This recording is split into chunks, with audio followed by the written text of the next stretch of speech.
waxaan la yaabaa marka qaarkood nin wasiiro fiqi la yidhaahdo oo aad moodo inuuna hadalkiisu awna qaangaar ahayn oo waxyaabo aad u raqiisa hadii jeerka wuxuu ku hadlaa gobol heblaayaan kala diraynaa awdal baan kala diraynaa waar awdal halkanay leedahay somaliland bay leedahay waxaan ku odhan lahaa banaadir gobolkii banaadir raadi dadka banaadir dowlad bay u baahan yihiin uma baahno inaad somaliland sheegato waxaan leeyahay reer soomaaliya inaad wax naga barataan bay ayaad u baahantihiin maaragtaane wax idiin tari mayso inaad annagana sheegataan haddee go-aanka aan qaadanayna midaan ka soo noqonayna mahay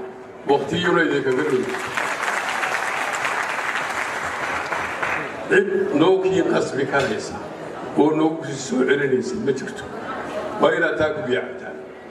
waxa iyaga oo wadayna nacayb idiinma hayno rag soomaaliya baa tihiin soomaalinimada aan isku ixtiraamno